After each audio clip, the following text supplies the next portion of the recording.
Welcome to the Kumar Dev education. ये BA program history semester first, इसका ये पहला पर्सन है। हड़प्पा सभ्यता की अर्थव्यवस्था, समाज और धर्म का वर्णन करें। दोस्तों आइए इस पर्सन को देखते हैं। ये हिस्ट्री का semester first question number 1, Harappa सभ्यता की अर्थव्यवस्था, समाज और धर्म का वर्णन करें। हड़प्पा सभ्यता की अर्थव्यवस्था। सिंधु घाटी सभ्यता हड़प्पा सभ्यता की अर्थव्यवस्था कृषि और व्यापार पर आधारित थी। कृषि कार्य हड़प्पा कालीन शहरों के आसपास के दूरदराज और अविकसित क्षेत्र में किया जाता था, जहां से शासन वर्ग भविष्य में उपयोग हेतु कृषि अधिशेष को लाकर ध्यान कोटरों में जमा करते थे। इसका मतलब होता खजाना या दान पेटी में जमा कर देते। सिंधु घाटी सभ्यता की मुख्य फसलें गेहूँ, जो सरसों आदि थी। लोथल का रंगपुर में चावल के सच्चे भी मिले हैं। कालीबंगा एकमात्र ऐसा जगह है जहां से खेती के साक्ष्य मिलते हैं। इस सभ्यता के लोग कपास की भी खेती करते थे। यूनानी लोग कपास को सूडन अर्थात सिंध से कहते थे। मोहनजोदड़ो से बुने हुए कपास का एक टुकड़ा भी प्राप्त हुआ है। कृषि सिंधु घाटी सभ्यता की अर्थव्यवस्था कृषि पर आधारित थी, जिसे व्यापार और वाणिज्य का भी समर्थन प्राप्त था। उस समय की मुख्य खाद्य फसलें गेहूँ और जौ थी, लेकिन राई, मटर, तिल और सरसों आदि की भी खेती होती थी। व्यापार एवं वाणिज्य सिंधु घाटी सभ्यता के दौरान धातु मुद्राओं के उपयोग के बिना व्यापार एवं वाणिज्य का अत्यधिक विकास हुआ था, क्योंकि उस समय का व्यापार वस्तु विनिमय प्रणाली पर आधारित था। हालांकि उस समय के कुछ मोहरों के भी साक्ष्य मिलते हैं, लेकिन ऐसा प्रतीक होता है कि उनका उपयोग कुछ गिने चुने वस्तुओं के व्यापार के लिए होता था। विभिन्न देशों से संपर्क पुरातात्विक साक्ष्य के रूप में प्राप्त मोहरों से पता चलता है कि इस सभ्यता का संपर्क उमा कीस, लकास, सूसा और तेल असमेर जैसे मेसोपोटामिया शहरों के साथ था। मेसोपोटामिया के साहित्यिक स्रोतों से पता चलता है कि 2500 ईसा पूर्व में उनका व्यापार महिला सिंधु क्षेत्र के साथ होता था और उनके दो महत्वपूर्ण व्यापारिक केंद्र दिलमन बहरीन और मकरन थे। वजन और माप इस सभ्यता के लोगों ने अपनी खुद की वजन और माप प्रणाली विकसित की थी, जो 16 के गुणगज पर आधारित था। पशुपालन सिंधु घाटी सभ्यता के दौरान कुबड़ वाले सांड, बैल, भैंसा, बकरी, भैंस, सूअर, बिल्ली, कुत्ता और हाथी को पाला जाता था। सिंधु घाटी सभ्यता के दौरान कृषि, उद्योग, शिल्प और व्यापार जैसे आर्थिक गतिविधि के सभी क्षेत्रों में काफ़ी प्रगति हुई थी। कारीगरों के विशेष समूह में सुनार, ईंट निर्माण, पत्थर काटने वाले, बुनकर, नाव बनाने वाले और टेराकोटा निर्माता शामिल थे। पीतल और तांबे के बर्तन इस सभ्यता के धातु शिल्प का उत्कृष्ट उदाहरण है। अर्थव्यवस्था अनगिनत संख्या में मिली मोहरें, एक समान लिपि, वजन और मापन की विधियों से सिंधु घाटी सभ्यता के लोगों के जीवन में व्यापार के महत्व के बारे में पता चलता है। हड़प्पा लोग पत्थर, धातु, सीप और शंख का व्यापार करते थे। धातु मुद्रा का प्रयोग नहीं होता था। व्यापार की वस्त्र निर्मित प्रणाली मौजूद थी। हड़प्पाई लोगों पत्थर, धातु, सीप व फर्चुओं में अरब सागर के तट पर अनेक पास कुशल नौहान प्रणाली भी मौजूद थी। उन्होंने उत्तरी अफगानिस्तान में अपनी व्यापारिक बस्तियां स्थापित की थी, जहां से प्रमाणित रूप से मध्य एशिया से सुगम व्यापार होता था। दाजला फारत नदियों की भूमि वाले क्षेत्र से हड़प्पा वासियों के वाणिज्य संबंध थे।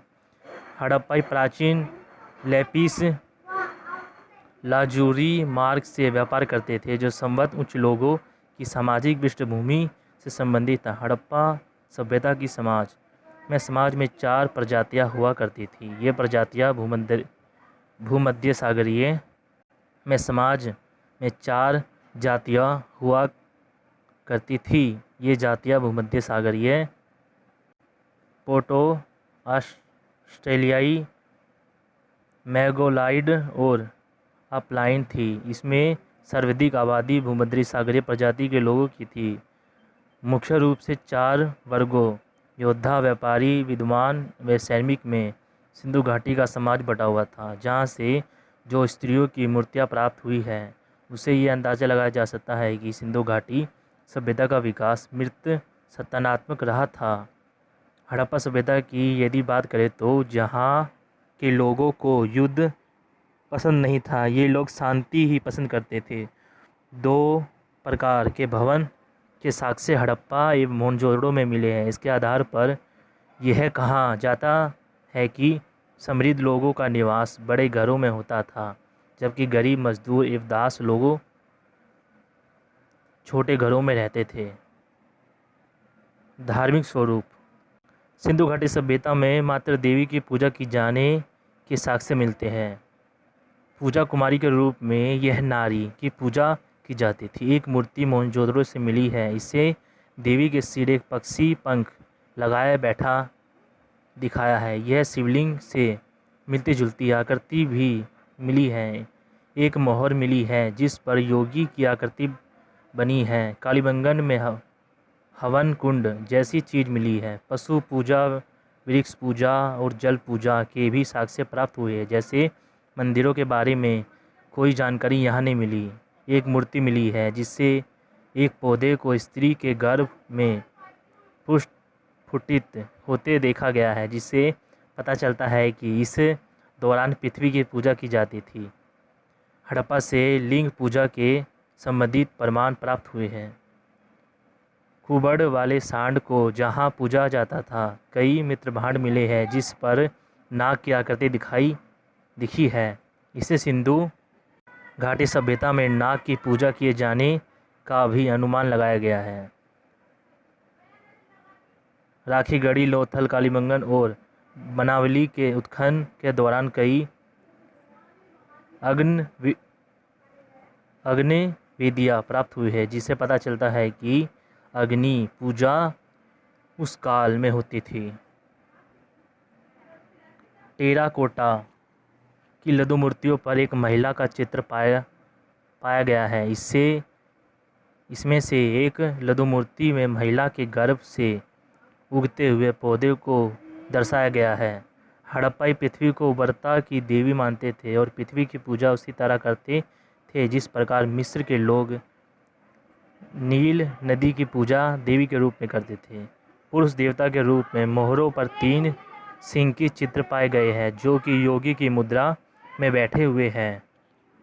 देवता के एक तरफ हाथी, एक तरफ बाघ, एक तरफ गैंडा तथा उसके सिंहासन के पीछे भैंसा का चित्र दिखाया गया है।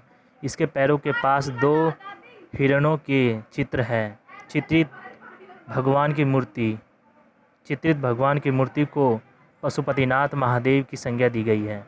अनेक पत्थरों पर लिंग तथा स्त्री जनन अंगों के चित्र पाए गए हैं। सिंधु घाटी सभ्यता के लोग वृक्षों तथा पशुओं की पूजा किया करते थे। सिंधु घाटी सभ्यता के सबसे महत्वपूर्ण पशु का सींग वाला गैंडा तथा दूसरा महत्वपूर्ण पशु कुबड़ा वाला सांड था। अत्यधिक मात्रा में ताबीज भी प्राप्त किए गए हैं।